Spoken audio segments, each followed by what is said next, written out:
Viewers finally Kullu Usman season 6 की episode 1 Urdu dubbing में release कर दी गई है। ये वो खबर है जिसका कुल्लू उस्मान के व्यूअर्स को बड़ा ही बेसब्री से इंतज़ार था। सारे व्यूअर इस बात का इंतज़ार कर रहे थे कि आखिर ये सीज़न कब आएगा, अगर सीज़न आ गया तो इसकी डबिंग कब आएगी। तो व्यूअर्स फाइनली आज कुल्लू उस्मान सीज़न 6 की एपिसोड 1 उर्दू डबिंग में हर पल जियो के चैनल से रिलीज़ कर दी गई है। आप लोग जाकर ये एपिसोड भी देख सकते हैं। तो व्यूअर्स अगर आप हमारे इस चैनल पर इस तरह कुल्लू उस्मान की बाकी साथ को देखना चाहते हैं और वो भी रोज़ाना की बुनियाद पर, तो चैनल को सब्सक्राइब कर लें और बेल आइकन प्रेस कर लें ताकि आपको हर नई वीडियो सबसे पहले और बआसानी मिल सके। चले बिना वक्त ज़ाया किए चलते हैं आज की अपनी वीडियो की तरफ। तो व्यूअर्स किस नंबर 2 का आगाज़ उस्मान बे से होता है। उस्मान बे आकर अपने चंद सिपाहियों से मिलते हैं जिनमें बुरहान अल भी मौजूद होते हैं। यहाँ उस्मान बे बुरहान अल को कहते हैं कि हमारी ज़मीनों में बहुत जल्द एक नया वज़ीर आने वाला है। यह वज़ीर सल्जूकी वज़ीर है। तुम इसके पास जाओगे, मेरा पैगाम पहुँचाओगे और ये कहोगे कि उस्मान बे ने आपको पैगाम पहुँचाया कि आप हमारे मेहमान बनिए, हम आपकी मेज़बानी करेंगे। आप इसलिए जैसे इन ज़मीनों पर आएँ तो कुल्लू उस्मान यानी उस्मान बे के मेहमान बनिएगा।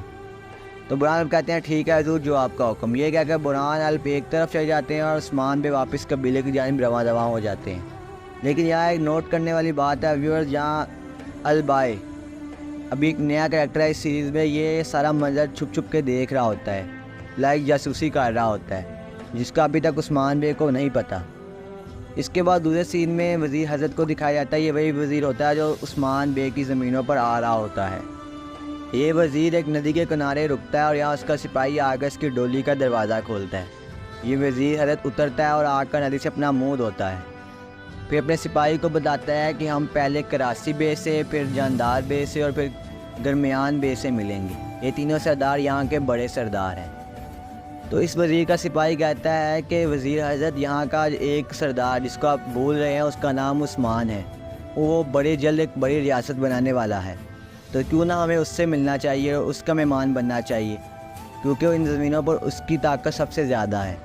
तो इस पर वज़ीर कहते हैं कि नहीं, ताकत जिसकी मर्ज़ी ज़्यादा हो, लेकिन यहाँ का एक बड़ा सरदार करासी ही है। हम सबसे पहले करासी के पास जाएंगे, फिर जानदार के पास और फिर दरमियान के पास।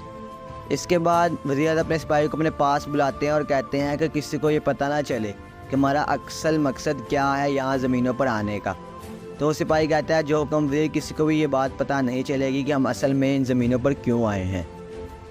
दूसरा ने व्यूअर्स अगले सीन में उस्मान बे का कबीला दिखाया जाता है, जहाँ एक बड़ा जिरगा मुनक्कद होता है और एक बड़ी दावत रखी जाती है। यहाँ जिरगोता ज़ोर से आवाज़ लगाती हैं कि दस्तूर उस्मान बे आ रहे हैं। उस्मान बे को डोलों की थाप पर कबीले से बाहर निकाला जाता है और दस्तरखान तक लाया जाता है। यहाँ उस्मान बे खड़े होकर एक ज़ोरदार तकरीर करते हैं और पूरे कबीले को कहते हैं कि आज हम यहाँ तक पहुँचे हैं तो सिर्फ और सिर्फ आप लोगों की कुर्बानियों की वजह से है। अगर आप लोग अपने बेटे मुझे ना देते तो आज हम कभी भी यहाँ नहीं पहुँच पाते। यह बात सुनकर वहाँ एक खरा आदमी बोलता है कि उस्मान बे, अगर मेरा एक बेटा शहीद हो गया है, लेकिन अगर मेरा एक बेटा और भी हुआ तो वो भी आप ही की राह पर जाएगा, लेकिन आप कभी ये रास्ता ना छोड़िएगा, आप हमेशा हक पर कायम रहिएगा। तो इस बात का उस्मान बे जवाब देते हुए कहते हैं कि मैं बेशक हमेशा हक के रास्ते और जहाद के रास्ते पर ही कायम रहूँगा। इस तरह हम जब तक रुकूंगा नहीं जब तक हमारी एक बड़ी रियासत नहीं बन जाती। इस पर वहाँ खड़े तमाम सिपाही एक ही नारा लगाते हैं कि इंशाल्लाह बेम हम बहुत जल्द एक बड़ी रियासत बनाएंगे। इसके बाद उस्मान बे कहते हैं चले आप सबके लिए एक बड़ा दस्तरखान सजाया गया है, जिसका जो दिल करे वो बैठ कर आराम से खाए। तो तमाम लोग दस्तरखान पर बैठ जाते हैं और सब लोग ही बड़े खुशी और तफरीह माहौल में खाना खाना शुरू कर देते हैं। इसके बाद उस्मान बे यहाँ बुरहान अल को कहते हैं कि बुरहान, जब खाना चाह रहा है तो क्यों ना तुम कुछ बजाओ ताकि हमारे खाने में लुत्फ़ और बढ़ सके। तो यहाँ बुरहान अल फ़ौरन उनकी उस्मान बे की बात सुनते हैं और वहाँ गाना बजाना शुरू कर देते हैं और यहाँ तमाम लोग मज़े से खाना खाते दिखाई देते हैं और तमाम लोग ही गाने से साथ साथ खाने से भी लुत्फ़अंदोज़ होते दिखाई देते हैं। दूसरी जानिब अगले सीन में बयान बे का कबीला दिखाया जाता है, जहाँ बयान बे एक सिक्के के साथ खेल रहे होते हैं। उनको वही गम खाया जाता है कि किस तरह औरहान बे ने आकर उनकी जंग रुकवा दी। बयान में बार बार यही कह रहे होते हैं कि आखिर ऐसे कैसे हो सकता है, आखिर हुआ ही ऐसा क्यों। तो यहाँ उनकी बीवी भी होती है जो गुस्सा करती है कि बयान तुम क्या एक ही बात के पीछे लग गए हो, बस कर दो। तुमने तो मुझे आज कहा था कि तुम बेगम खातून का कबीला जड़ से ख़त्म कर दोगे, लेकिन कुछ भी ना हुआ। तुमने दूसरे सरदार की बात मान ली और जंग रोक दी। इस बात का जवाब देते बयान में कहते हैं कि यहाँ का हाकिम उस्मान है, उसका फ़ैसला अटल है।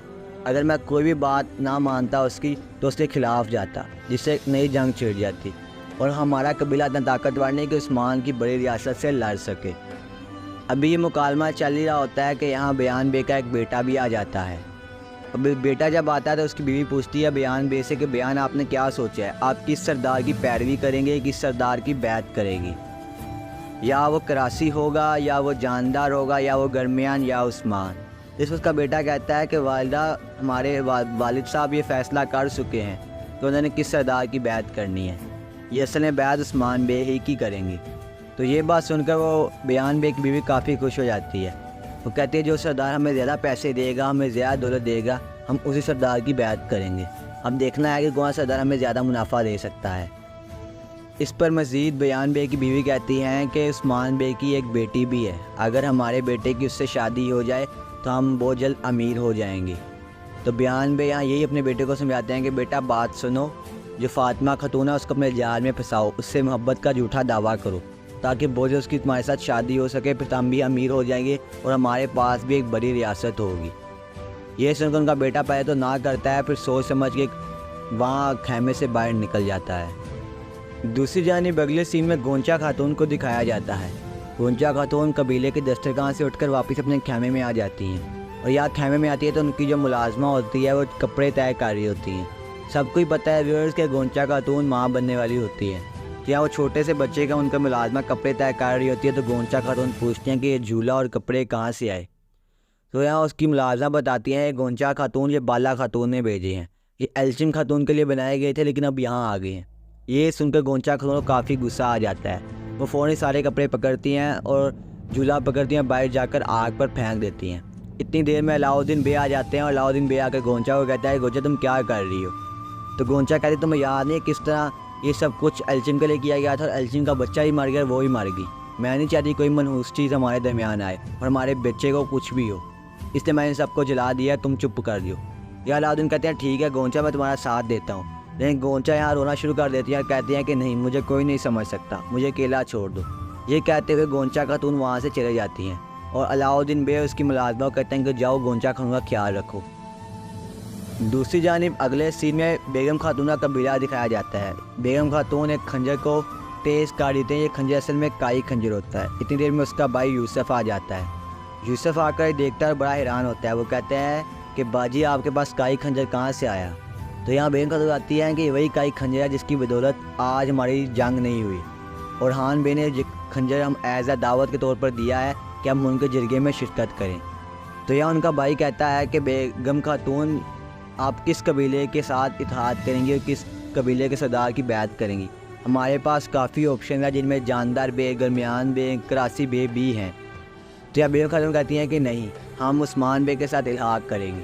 इसकी सबसे बड़ी वजह यह है कि उस्मान बे की एक बेटी भी है, अगर तुम्हारी शादी उसके साथ हो जाए तो हम भी इस रियासत का हिस्सा बन जाएंगे, उस्मान बे की सारी ताकत हमारी ताकत हो जाएगी। तो ये बात सोचकर यूसुफ भी काफ़ी सुन्न हो जाता है और ये सोचना शुरू कर देता है कि इस तरह मेरी शादी आखिर फ़ातिमा खातून से होगी। तो व्यूअर्स इस तरह किस्त नंबर 2 का इख्तिताम होता है। आपका कोई भी सवाल हो तो हमसे कमेंट सेक्शन में लाजमी पूछिएगा, हम अगली वीडियो में वो लाजमी डिस्कस करेंगे। अगर आप इस तरह हमारे चैनल पर कुल्लू उस्मान के एक साथ को देखना चाहते हैं तो चैनल को लाजमी से सब्सक्राइब कर लें और बेल आइकन प्रेस कर लें ताकि आपको हर नई वीडियो सबसे पहले और बआसानी मिल सके। चलिए बिना वक्त ज़ाया किए चलते हैं आज की इख्तितामी वीडियो पर। मिलते हैं नई वीडियो में, तब तक के लिए अल्लाह हाफिज़। Viewers finally Kullu Usman season 6 की एपिसोड 1 उर्दू डबिंग में रिलीज़ कर दी गई है। ये वो खबर है जिसका कुल्लू उस्मान के व्यूअर्स को बड़ा ही बेसब्री से इंतज़ार था। सारे व्यूअर इस बात का इंतज़ार कर रहे थे कि आखिर ये सीज़न कब आएगा, अगर सीज़न आ गया तो इसकी डबिंग कब आएगी। तो व्यूअर्स फाइनली आज कुल्लू उस्मान सीज़न 6 की एपिसोड 1 उर्दू डबिंग में हर पल जियो के चैनल से रिलीज़ कर दी गई है। आप लोग जाकर ये एपिसोड भी देख सकते हैं। तो व्यूअर्स अगर आप हमारे इस चैनल पर इस तरह कुल्लू उस्मान की बाकी के साथ को देखना चाहते हैं और वो भी रोज़ाना की बुनियाद पर, तो चैनल को सब्सक्राइब कर लें اور بیل آئیکن پریس کر لیں تاکہ آپ کو ہر نئی ویڈیو سب سے پہلے اور بآسانی مل سکے۔ چلے بنا وقت ضائع کیے چلتے ہیں آج کی اپنی ویڈیو کی طرف۔ تو ویورز، قسط نمبر 2 کا آغاز عثمان بے سے ہوتا ہے۔ عثمان بے آ کر اپنے چند سپاہیوں سے ملتے ہیں جن میں برہان الب بھی موجود ہوتے ہیں۔ یہاں عثمان بے برہان الب کو کہتے ہیں کہ ہماری زمینوں میں بہت جلد ایک نیا وزیر آنے والا ہے۔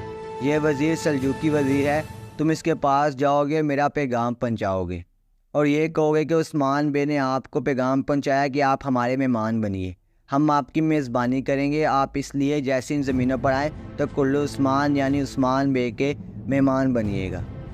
تو برہان الب کہتے ہیں ٹھیک ہے حضور، جو آپ کا حکم۔ یہ کہہ کر برہان الب ایک طرف چلے جاتے ہیں اور عثمان بے واپس قبیلے کی جانب رواں دواں ہو جاتے ہیں۔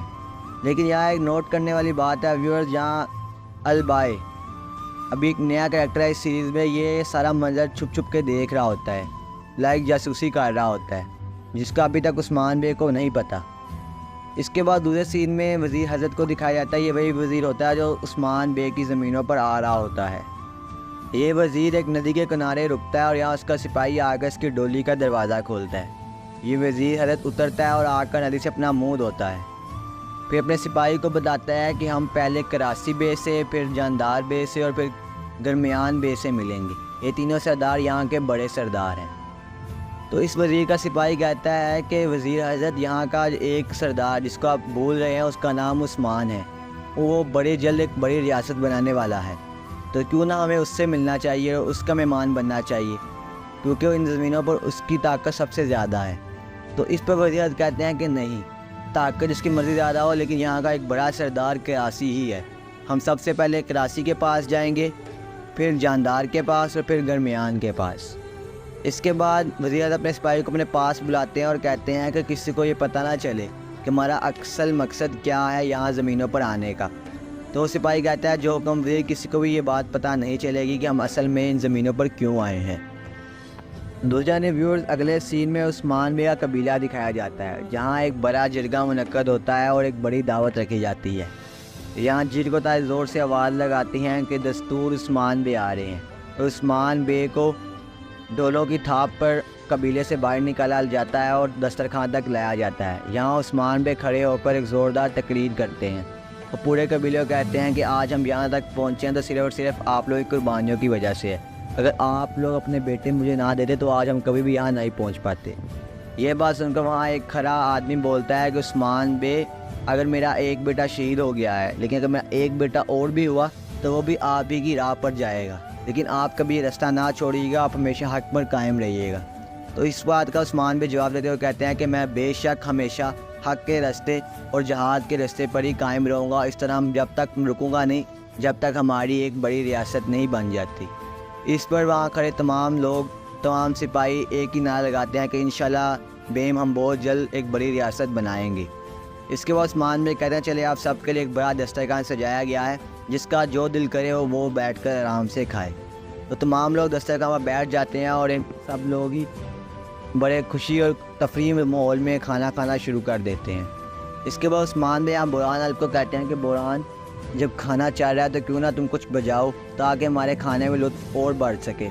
تو یہاں برہان الب فوراً ان کی عثمان بے کی بات سنتے ہیں اور وہاں گانا بجانا شروع کر دیتے ہیں، اور یہاں تمام لوگ مزے سے کھانا کھاتے دکھائی دیتے ہیں اور تمام لوگ ہی گانے سے ساتھ ساتھ کھانے سے بھی لطف اندوز ہوتے دکھائی دیتے ہیں۔ دوسری جانب اگلے سین میں بیان بے کا قبیلہ دکھایا جاتا ہے جہاں بیان بے ایک سکے کے ساتھ کھیل رہے ہوتے ہیں اور ان کو وہی غم کھایا جاتا ہے کہ کس طرح اورحان بے نے آ کر ان کی جنگ رکوا دی۔ بیان بے بار بار یہی کہہ رہے ہوتے ہیں کہ آخر ایسے کیسے ہو سکتا ہے، آخر ہوا ہی ایسا کیوں۔ تو یہاں ان کی بیوی بھی ہوتی ہے جو غصہ کرتی ہے کہ بیان تم کیا ایک ہی بات کے پیچھے لگ گئے ہو، بس کر دو، تمہیں تو مجھے آج کہا تھا کہ تم بیگم خاتون کا قبیلہ جڑ سے ختم کر دو گے، لیکن کچھ بھی نہ ہوا، تم نے دوسرے سردار کی بات مان لی اور جنگ روک دی۔